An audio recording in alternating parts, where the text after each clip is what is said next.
Portanto, Jesus falando, eu vos digo que o reino de Deus vos será tirado e será dado a uma nação, quer dizer, a um povo que dê os seus frutos. Que frutos? Ora, essa classe, principais sacerdotes, escribas e anciãos, eles faziam parte de uma classe social que dava fruto de quê?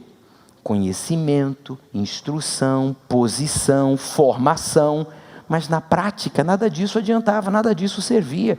E Jesus disse, olha, eu tiro de vocês e vou dar para um povo que não tem esses conhecimentos, não tem essa formação, não tem o título que vocês têm, mas tem uma coisa. Qual é a palavra? Frutos. Frutos. Quando você ouve a palavra frutos, você lembra de quem? Fala, gente! Vocês estão com medo? Do Espírito Santo. Você lembra do Espírito Santo? Quem recebe o Espírito Santo? Qual é a primeira condição para a pessoa receber o Espírito Santo? Humildade. Eu nunca vi um orgulho com receber o Espírito Santo. A primeira condição para uma pessoa receber o Espírito Santo é ser humilde. E não foi por acaso que na primeira pregação do Senhor Jesus, ele fala dos humildes e associa os humildes ao reino de Deus.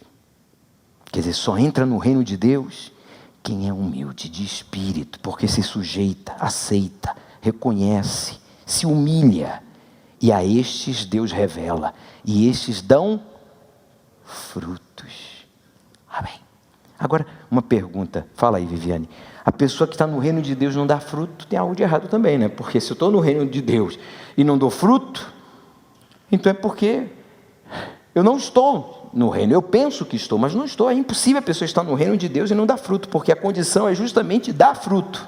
E quando a pessoa é batizada no Espírito Santo, para ela ter sido, como você mencionou aqui, que eu quero refrisar novamente, para ela ter sido batizada no Espírito Santo, ela teve que apresentar também um fruto de reconhecimento. Imagina, ela recebe o Espírito Santo, porque ela reconheceu que sem Deus, as condições dela não podia, ela não conseguiria ir até o fim. Imagina agora, depois do Espírito Santo, ela se acha. Não é conivente com o início. Né? Então, o início, o princípio fala do que você vai continuar fazendo. Né? O princípio de que quando você foi batizado no Espírito Santo, aquele reconhecimento, aquela necessidade, aquela importância que Deus tem para você, de ser orientada por Ele, faz parte de uma pessoa que é nascida de Deus, batizada no Espírito Santo. Então, se ela não tem ser uma pessoa flexível, então tem alguma questão. Eu não sei se essa pessoa é batizada no Espírito Santo, porque não foi assim que o Espírito Santo me convence. Ele convence e me coloca no meu lugar. E nessa condição que ele me coloca no meu lugar, então é nessa condição que eu entendo que eu preciso dele. Então ele me faz ver meus erros, as minhas falhas, e isso sempre. Não foi antes do batismo, sempre, continua. Né? O Senhor Jesus deixou bem claro nesta passagem que a oportunidade foi dada ao povo de Israel, mas que por causa dessa ingratidão, dessa falta de reconhecimento, alimentado pelo orgulho, fez com que eles perdessem. Essa repreensão se deu porque os religiosos o ignoravam como o Filho de Deus e desprezavam a palavra que saía da sua boca. Essa situação repetia a realidade de Israel na época dos profetas, quando o povo rejeitava a mensagem de Deus por meio dos seus servos.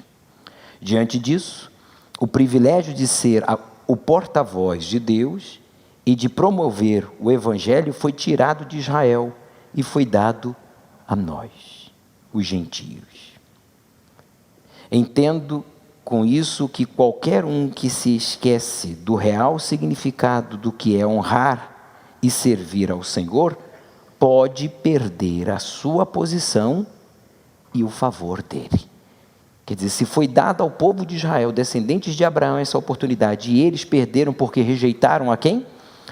Ao Senhor Jesus como Filho de Deus.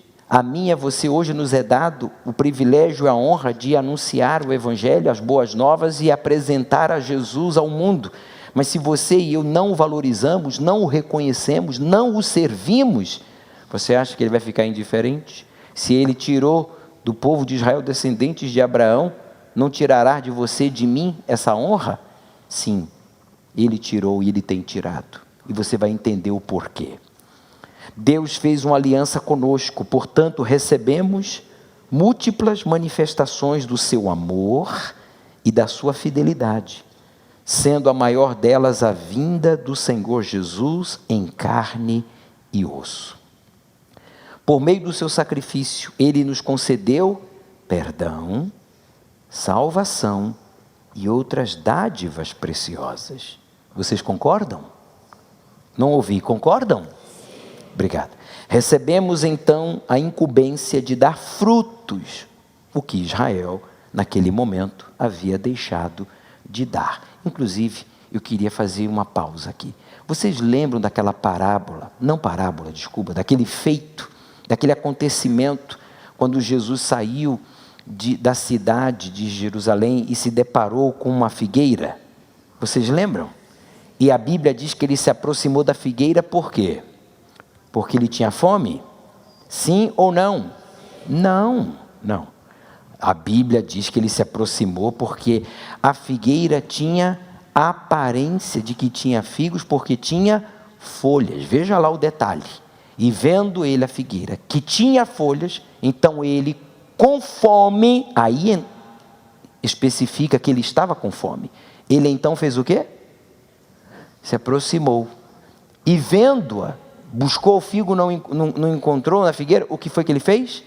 Amaldiçoou. Aquela figueira representava Israel, que tinha folha, que tinha aparência, que são aqueles que cumprem com algumas leis, fazem algumas coisas, tem aparência de obreiro, tem aparência de cristão, tem aparência de pastor, tem aparência de servo. Mas quando você se aproxima para comer do fruto, não tem fruto, só tem folha, quer dizer, só aparência. Estes são amaldiçoados. Aquela maldição, aquela ali era uma ilustração do que viria a acontecer com Israel, que foi amaldiçoada porque rejeitaram a Jesus, porque eles tinham a lei, mas eles não tinham o Espírito. Não há como você receber o Espírito Santo rejeitando a Jesus. Não há como.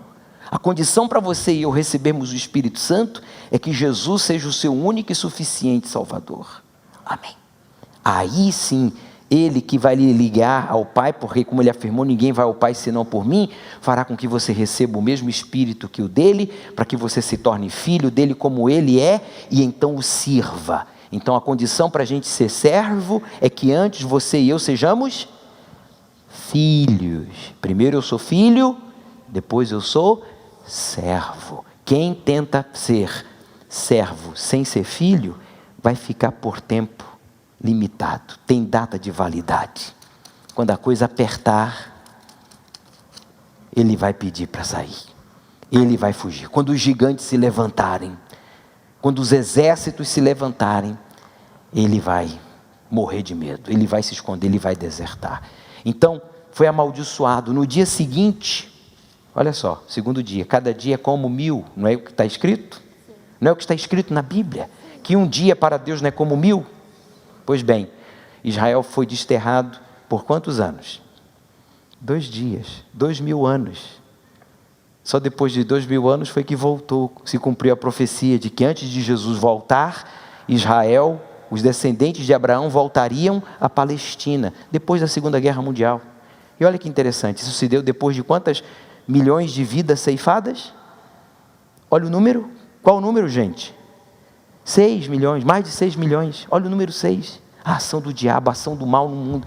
Gente, vocês têm que prestar atenção nesses detalhes, essas coisas têm que estar bem claras na sua mente, e você tem que aprender isso. Você já era para ter aprendido, porque você já está na igreja há quantos anos? E é importante você saber desses fatos, e ter isso bem claro, porque nós estamos vivendo os últimos tempos, Jesus está voltando, e Ele quer te usar como nunca antes, mas para isso, você tem que dar fruto. E esse fruto não é posição, não é conhecimento, não é aparência, não é título.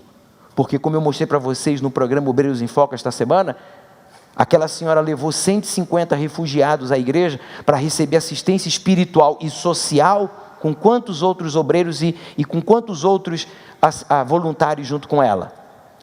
Ninguém. Só ela, sozinha, entre aspas, desculpa, com o Espírito Santo. E ela nem obreira era.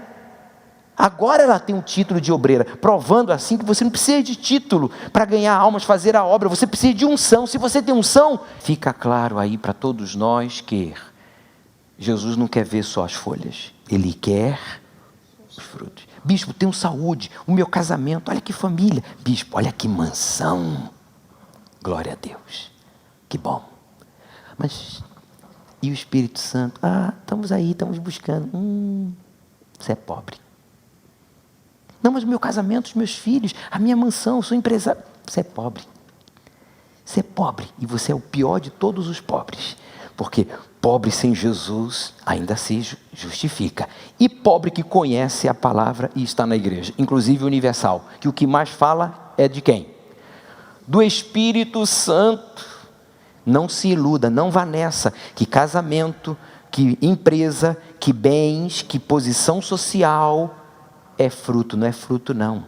Isso aí é manifestação do poder de Deus por meio da fé, da dedicação, do sacrifício, do esforço, dos propósitos e glória a Deus. Mas fruto é outra coisa.